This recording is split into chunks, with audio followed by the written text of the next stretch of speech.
Hello guys, welcome back to my YouTube channel. मेरा नाम है मिहिर अग्रवाल और आप सबका स्वागत है मेरे यूट्यूब चैनल पर। आज हम पढ़ने वाले हैं कम्युनिटी हेल्थ नर्सिंग और उसमें हम आज पढ़ेंगे नॉन कम्युनिकेबल डिसीज यूनिट के कुछ आईएमपी डिसीज जो एग्जाम में आते हैं।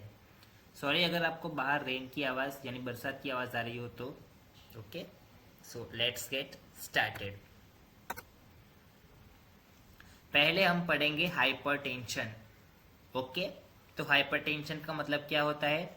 High blood pressure is referred to a silent killer, यानी हाई ब्लड प्रेशर को हम साइलेंट किलर भी बोल सकते हैं।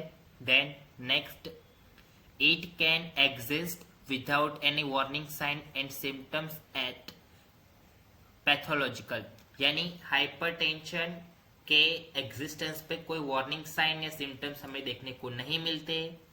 Next, it increase the workload on the heart, यानी ये आपके हार्ट के ऊपर जो वर्कलोड होता है यानी काम उसको बढ़ा देता है। ओके, देन नेक्स्ट, हाइपरटेंशन में टोटली दो टाइप्स होते हैं। First gestational hypertension and second है secondary hypertension. Next, risk factor of hypertension, यानी हाइपरटेंशन के मोस्टली रिस्क क्या क्या हो सकते हैं। तो first, advancing age. Advancing age का मतलब होता है हाइपरटेंशन रिस्क इंक्रीज एज, यानी जैसे जैसे उम्र बढ़ती है यानी एज बढ़ती है वैसे वैसे हाइपरटेंशन होने के चांसेस बढ़ते हैं। जैसे अगर आप एडल्ट हो तो आपको वैसे हाइपरटेंशन नहीं हो सकती, लेकिन एडल्ट से जब आप एडल्टहुड 40-45 साल की उम्र में जाते हो फिर आप ओल्डर होते हो तो उस टाइम पर आपके हाइपरटेंशन के चांसेस एज कंपेयर एडल्ट से ज़्यादा बढ़ जाते हैं। Next, family history. अगर आपकी फैमिली में किसी को हाइपरटेंशन हुआ है तो आपको होने के चांसेस है, पक्का है ऐसा नहीं, एक वार्निंग साइन या रिस्क फैक्टर बोल सकते हैं कि हाँ है। Next, overweight. ज्यादा वजन होना या ज्यादा ओवरवेट होना भी एक तरह से रिस्क है हाइपरटेंशन का। अनहेल्दी डाइट, ये भी हाइपरटेंशन का ही एक रिस्क फैक्टर है। लैक ऑफ फिजिकल एक्टिविटी, अगर आप फिजिकल एक्टिविटी कम करते हैं या नहीं करते हैं तो आपको रिस्क फैक्टर यानी हाइपरटेंशन होने के चांसेस बढ़ जाते हैं। Next, smoking and chewing tobacco. Smoking करना, अल्कोहल कंजप्शन करना, ये सब हाइपरटेंशन होने के बहुत ज़्यादा मेजर रिस्क फैक्टर है। स्ट्रेस, ऑब्वियसली स्ट्रेस तो आएगा ही आएगा, और स्ट्रेस सबसे मेजर रिस्क फैक्टर होता है फॉर हाइपरटेंशन डिसीज का। ओके, नेक्स्ट, यहाँ पे मैं आपको पहले दे देता हूँ वार्निंग फॉर स्टूडेंट्स, यानी नर्सिंग स्टूडेंट्स हो या फिर आप कोई भी आर्ट्स या कॉमर्स के स्टूडेंट हो, सबके लिए लागू होता है। Warning sign for student, patient and nurses.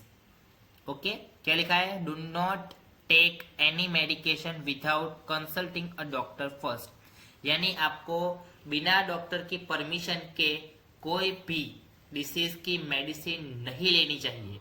Okay, next, drug therapy. अब मैंने वो पहले वार्निंग क्यों लिख के दी थी तो कि आप ये सब घर पे ट्राई न करें। As a nurse, as a patient आप इसको घर पे ट्राई नहीं कर सकते बिना डॉक्टर की अनुमति के। ओके, तो ड्रग थेरेपी है कि हाइपरटेंशन के दौरान कौन सी मेडिसिन दी जाती है। तो फर्स्ट है एसीई इनहिबिटर्स, इसमें आपको इनालाप्रिल और रेमिप्रिलिन नाम की दवाई दी जाती है। फिर अगर आपको पूछा जाए एग्जाम में कि कैल्शियम चैनल ब्लॉकर वाली ड्रग्स कौन सी होती है तो यहाँ पे आएगी एमाइलोडिपिन, और आएगी बीटा ब्लॉकर में आएगी एटेनॉल एंड मेटेप्रोलॉल। ओके, सो इनहिबिटर्स कौन सी आएगी? Enalapril and ramipril. Calcium channel blocker में कौन सी आ सकती है? एम्लोडिपाइन, और बीटा ब्लॉकर में आएगी एटेनोलॉल एंड मेटेप्रोलोल। ओके, तो ये हो गई ड्रग्स। नेक्स्ट कंडीशन है कार्डियोवास्कुलर डिसीज। हमने पहले पढ़ा हाइपरटेंशन, और हाइपरटेंशन के बाद हम पढ़ेंगे कार्डियोवास्कुलर डिसीज, CVDS भी आप इसे बोल सकते हो। ओके, तो CVDS यानी cardiovascular disease are a group of disorder affect the heart and blood vessel. यानी जो कार्डियोवास्कुलर के ग्रुप होते हैं, मतलब ग्रुप में एक जो बड़ा डिसऑर्डर होता है, ओके, वो आपके हार्ट को और हार्ट में आने वाले ब्लड वेसल्स को ज्यादातर डैमेज और इफेक्ट करता है। They are majorly global health concern and leading cause of morbidity and mortality world wide. यानी कार्डियोवास्कुलर डिसीज ज्यादातर वर्ल्ड वाइड में मोस्ट देखा जाए तो ग्लोबली होने के चांसेस सबसे ज्यादा है। सबसे ज्यादा आपको कार्डियोवास्कुलर के पेशेंट देखने को मिलेंगे हॉस्पिटल में। नेक्स्ट, अब लिखा है कि types of cardiovascular disease. Okay, अब मैंने आपको बोला था कि group of disorder, group of cardiac disorder, तो यहाँ पे फर्स्ट है कोरोनरी आर्टरी डिसऑर्डर या तो डिसीज, वो भी आएगा। फिर उसके बाद आएगा सेकंड हार्ट फेलियर, फिर थर्ड पे आता है स्ट्रोक, उसके बाद हाइपरटेंशन, हमने अभी पढ़ा है हाइपरटेंशन। तो आप हाइपरटेंशन की जो भी ड्रग्स है उसका नाम मेरे को कमेंट सेक्शन में लिख दीजिएगा, मतलब एक ड्रग नेम वो आपको मेरे को कमेंट सेक्शन में लिख के देना है। ओके, सो नेक्स्ट है arrhythmias and rheumatic heart disease. तो टोटल ये 5 टाइप्स है जो कि कार्डियोवास्कुलर डिसीज के टाइप्स है। First coronary artery disease, second heart failure, third stroke, fourth hypertension and fifth arrhythmias and sixth rheumatic heart disease. Okay, तो ये टोटल 6 है, लेकिन आप इसको एंड करके टोटल 5 में लिख सकते हो। ओके, नेक्स्ट, सबसे main point screening and diagnosis. Okay, screening में फर्स्ट क्या लिखा है, असेसमेंट ऑफ रिस्क फैक्टर। अब CVDS यानी कार्डियक वास्कुलर डिसऑर्डर में जो हम असेसमेंट करते हैं एज ए नर्स, तो वो क्या क्या आएगी, फर्स्ट एज, उसके बाद सेक्स, फिर आएगी पेशेंट की फैमिली हिस्ट्री, फिर पेशेंट की स्मोकिंग करता है या नहीं करती वो डिटेल्स आएगी, उसके बाद हाइपरटेंशन या डायबिटीज है या नहीं उसके हम टेस्ट करेंगे। सेकेंड फिजिकल एग्जामिनेशन, अगर कार्डियोवास्कुलर डिसऑर्डर का कोई पेशेंट है तो उसका फिजिकल एग्जामिनेशन कैसे होगा, तो इवैल्यूएट ओवरऑल हेल्थ, यानी हम उसकी पूरी बॉडी का एग्जामिनेशन करेंगे और मोस्टली हम उसका ब्लड प्रेशर चेक करेंगे, हार्ट रेट चेक करेंगे and sign of heart related condition होंगी वो भी हम देखेंगे।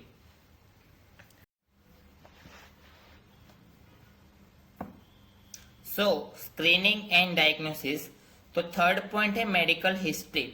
Patient are asked about their medical health including any previous heart related condition, symptoms and lifestyle factors.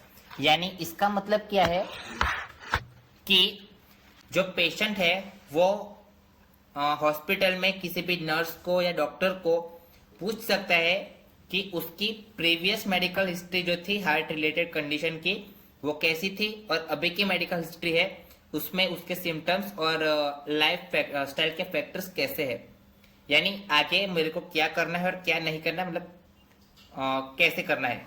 मतलब देखा जाए तो एज अ नर्स को भी खुद पता होगा कि जो पेशेंट होते हैं जो कार्डियोवास्कुलर के, कि उनकी प्रीवियस कंडीशन और अभी हाल की जो कंडीशन होती है उन दोनों में जो सिम्टम्स हमको देखने को मिलेंगे उसमें फर्क होगा। ओके, ये तो मैं नर्सिस की बात कर रहा हूं कि नर्सिस को उतना पता होगा। अब नर्सिस को पता है तो नर्स उस अकॉर्डिंग बताएंगी तो सही पेशेंट को, लेकिन पेशेंट को भी पता होना चाहिए कि उसके पहले सिम्टम्स कौन से थे और अभी जब रीचेकिंग पे आए तो उसके अभी के सिम्टम्स कैसे है। ओके, तो उसको पता चले कि उसका जो कार्डियोवास्कुलर डिसीज का खतरा है वो पहले बताए गए थे उस सिम्टम्स से काफी बढ़ा है या फिर काफी घटा है, मतलब उसका मतलब तो यही हुआ ना कि उसका जो रिस्क फैक्टर है वो बढ़ रहा है या रिस्क फैक्टर घट रहा है। ओके, तो उसके लिए हमें मेडिकल हिस्ट्री चेक करना पड़ेगा। नेक्स्ट कहते हैं ब्लड टेस्ट। अब यहाँ पे लिखा है ब्लड टेस्ट है, तो यहाँ पे हम पहले मेजर कोलेस्ट्रॉल लेवल टेस्ट करेंगे, जिससे हमें पेशेंट का जो कोलेस्टेरॉल लेवल होगा वो पता चलेगा। ओके, फिर आएगा ब्लड ग्लूकोज लेवल। हाँ, जिसको शायद से मुझे पता है तब तक आप आरबीएस कहते होंगे, रैंडम ब्लड शुगर टेस्ट। हम वो भी चेक करेंगे और उसके बाद अदर टेस्ट करेंगे जो कि अकॉर्डिंग टू सिम्टम्स होंगे, यानी जैसे जैसे हमें सिम्टम्स नजर आएंगे उस अकॉर्डिंग हम पेशेंट के टेस्ट लेंगे और उन टेस्ट से हमें पता चलेगा कि पेशेंट को एक्चुअली में कौन सा कार्डियोवास्कुलर डिसीज हुआ है। सो नेक्स्ट लिखा है स्क्रीनिंग एंड डायग्नोसिस में डायग्नोसिस स्पेसिफिक कार्डियोवास्कुलर डिसीज। सो उसमें मेनली 3 टाइप्स होते हैं। फर्स्ट है कोरोनरी आर्टरी डिसीज, सेकेंड है कार्डियक कैथेटराइजेशन एंड थर्ड है कार्डियक इमेजिंग। अब जो कार्डियक इमेजिंग होती है उसमें मेनली आप एमआरआई कर सकते हो या एमआरआई देख सकते हो और सेकेंड हो सकता है सीटी स्कैन। ओके, सो ठीक है, कुछ ज्यादा नहीं है। To be continue, cardiovascular disease में हार्ट फेलियर। ओके, अब हार्ट फेलियर के मोस्टली जो फर्स्ट पॉइंट है उधर लिखा है इकोकार्डियोग्राफी। अब इकोकार्डियोग्राफी को हम क्या समझे, तो यहाँ पे क्या लिखा है, assess the heart function and help determine the cause of heart failure. तो यहाँ पे हम हार्ट के फंक्शन को असेस करेंगे, चेक करेंगे और उसके बाद जो हार्ट फेलियर के जो कॉजेस है ओके उसको फिक्स करते हैं, तो उसको हम बोल सकते हैं इकोकार्डियोग्राफी। सेकेंड है beta type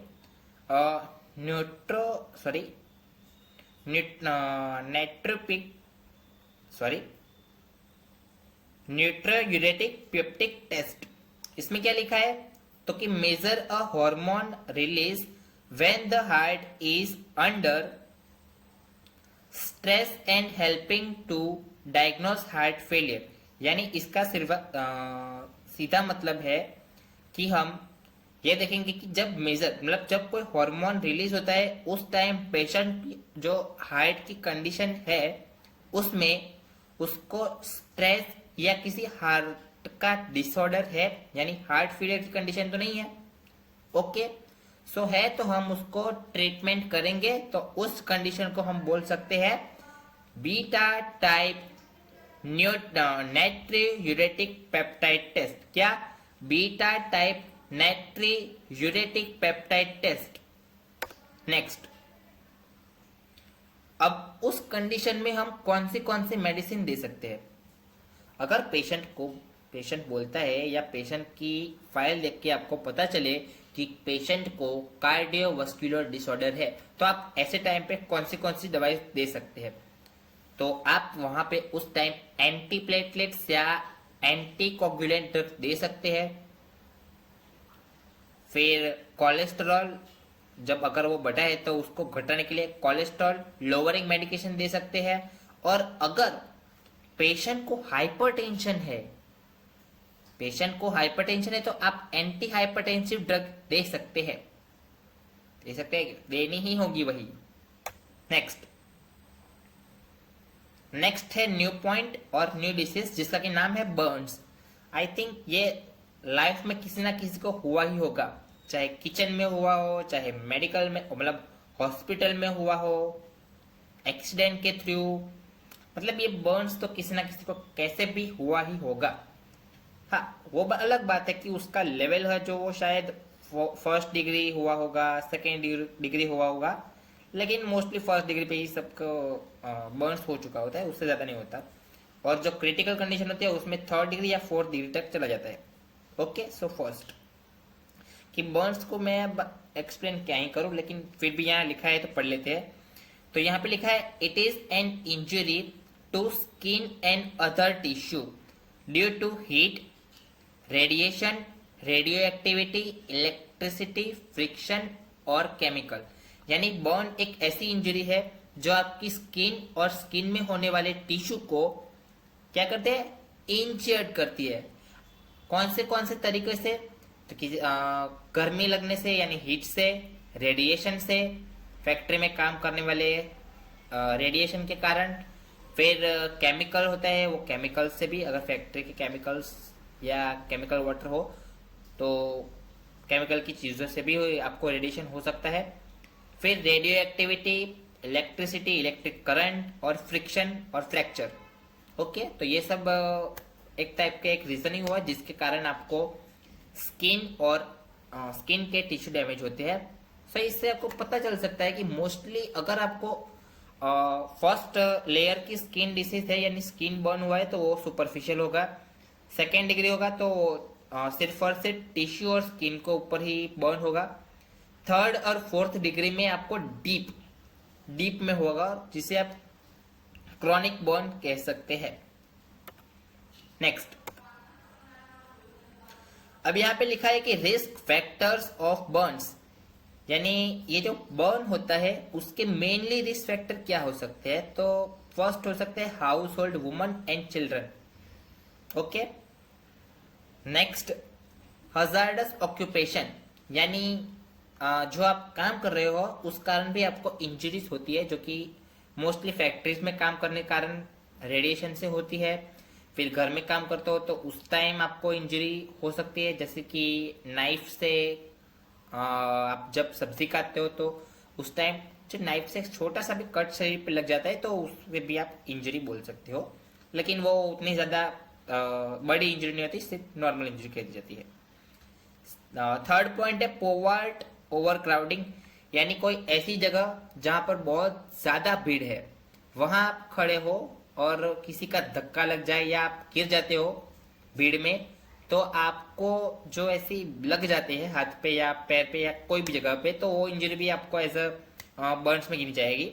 next, lack of proper safety measurement, अगर आप नर्स हो और हॉस्पिटल में जब भी कोई काम कर रहे हो उस दौरान या फिर आप एज ए ऑक्यूपेशन यानी व्यवसाय में कुछ काम कर रहे हो तो उस दौरान आप सेफ्टी मेजर नहीं करते तो भी आपको बर्न होने के चांसेस बढ़ जाते हैं। Next, medical condition like epilepsy, तो एपिलेप्सी की कंडीशन में क्या होता है कि जो इंसान को मोस्टली जो खुद का जो ब्रेन होता है उससे देखा जाए तो जो इम्पल्सिस होती है वो कनेक्ट नहीं होती और इंसान को जो मोस्टली क्या वो फटीग होता है, डिजीनेस होता है, चक्कर आने जैसे सिम्टम्स दिखते हैं और उस कारण इंसान बेहोश हो जाता है। तो ऐसे में उसके चांसेस सीढ़ी से गिरने के और फ्रैक्चर होने के चांसेस बढ़ जाते हैं और ऐसे में बर्न्स का होने का चांसेस भी बढ़ जाता है। Okay, next, substance abuse, alcohol and smoking consumption, यानी अल्कोहल और स्मोक का कंजप्शन करने से भी बर्न का रिस्क फैक्टर होता है। फिर इलेक्ट्रिसिटी करंट, बारिश में तो इलेक्ट्रिकल जो खंभे होते हैं उससे भी आपको करंट लगता है, तो मैं तो कहूंगा कि आप इलेक्ट्रिसिटी से बने उतना दूर ही रहो। एंड अदर फैक्टर्स होते हैं जो कि रिस्क फैक्टर से रिलेटेड होते हैं। नेक्स्ट, अब बात की है रिस्क की और प्रिवेंशन ना है ऐसा बन नहीं सकता, तो प्रिवेंशन भी है कि आपको क्या करना चाहिए और क्या नहीं। तो ये रहा प्रिवेंशन स्ट्रेटेजीज। फर्स्ट है डूज, यानी क्या करे, और आगे आएगा डोंट जो कि न करे। तो पहले हम पढ़ेंगे dos. First, removing cloth and irrigate burns, तो जिस भाग पे आपको बर्न हुआ है, अगर आपको हाथ पे हुआ है या फिर पैर में, तो मेरा मतलब है कि वो उस पार्ट का जो क्लॉथ है उसको निकाल दो। Okay. Second, use cool running water, cool running water का यूज करो। थर्ड, एक्सटिंग्विशर फ्लेम, अगर आप किसी जगह पर हो और अगर वहां आग लगी है तो आप एक्सटिंग्विशर फ्लेम लगा सकते हो। फोर्थ, डाइल्यूट केमिकल्स, केमिकल्स से बचो, ओके, बचना चाहिए। फिर wrap patient clean cloth and transfer health facility, यानी उस टाइम क्या करना चाहिए, तो पेशेंट की जो कपड़े होते हैं उनको क्लीन कर, निकाल के क्लीन करो और ट्रांसफर कर दो by the use of health facility. Next, dos पढ़ लिए, डोंट्स की बात। डोंट्स में फर्स्ट क्या आता है, don't start first aid before ensuring your own safety. मतलब अगर आप एज ए नर्स हो या फिर आप कोई भी रैंडम इंसान हो, आपको एज अ कोई भी जगह पर पेशेंट दिखे या हॉस्पिटल में आपको पेशेंट दिखता है जो कि बर्न से है या उसको बर्न हुआ है, तो आप उसको डायरेक्ट मेडिसिन मतलब फर्स्ट एड नहीं दे सकते। खुद की सेफ्टी पहले रखो, ओके, खुद सेफ हो जाओ, खुद की सेफ्टी कर लो, फिर आप उसको दे सकते हो। लेकिन ऐसा नहीं खुद की सेफ्टी में उतना टाइम ले दो कि बेचारे को जो पेशेंट है उसको ही पेन ज्यादा होने लगे। सो बी अलर्ट, उस टाइम के लिए नर्सिस को बी अलर्ट रहना चाहिए। Second, don't apply paste, oil, turmeric और रो कॉटन, यानी आपको कॉटन के ऊपर कोई पेस्ट, कोई तेल, ओके, हल्दी या जो नॉर्मल कॉटन होता है वो बिल्कुल भी नहीं यूज करना। नेक्स्ट पॉइंट है डोंट अप्लाई आइस। तो आप कॉटन पे आइस या आइस का इस्तेमाल आप बर्न के एरिया पे बिल्कुल नहीं कर सकते। Avoid prolong cooling with water, ठंडी हवा के साथ या ठंडा पानी आप बिल्कुल अवॉइड कीजिए, आप उसका इस्तेमाल बिल्कुल नहीं कर सकते बर्न के पेशेंट के साथ। नेक्स्ट, ओ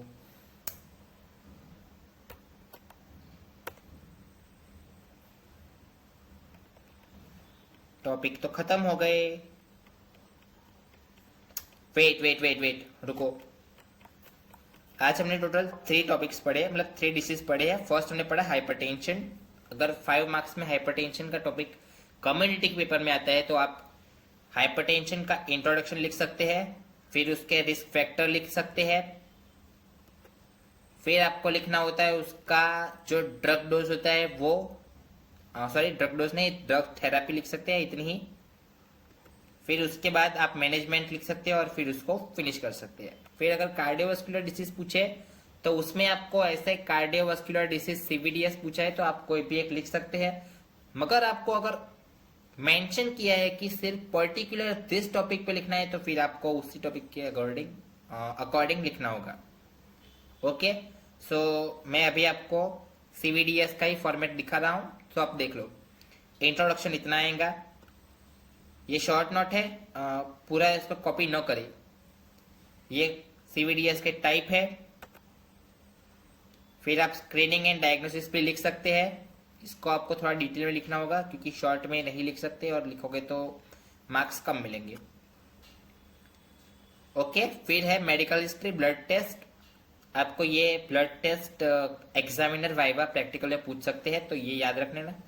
cholesterol level test, blood glucose test और अदर टेस्ट। नेक्स्ट, फिर आप ये लिख सकते हैं डायग्नोसिस स्पेसिफिक सीवीडीएस। फिर आप किसी एक पे यानी हार्ट फेलियर पूछा जाए जो कि सबसे ज्यादा पूछा जाता है तो आप उसको लिख सकते हैं ऐसे इकोकार्डियोथेरेपी। और आपको वैसे भी इकोकार्डियोथेरेपी की डेफिनेशन या कुछ भी 2 से 3 मार्क्स में पूछ ही सकते हैं, और पूछ ही सकते नहीं, पूछ लेते ही है।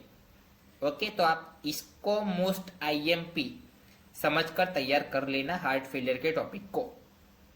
फिर नेक्स्ट है बीटा टाइप न्यूट्रो यूरेटिक पेप्टाइड टेस्ट, ये भी आप तैयार कर लीजिएगा। लेकिन ये ज्यादातर पूछा नहीं जाता, लेकिन सिर्फ समझना कि जब पेशेंट को हार्ट फेलियर की फंक्शन हो तो उस दौरान अगर हार्मोन रिलीज होता है तो हम पेशेंट को कौन सी ट्रीटमेंट दे सकते हैं।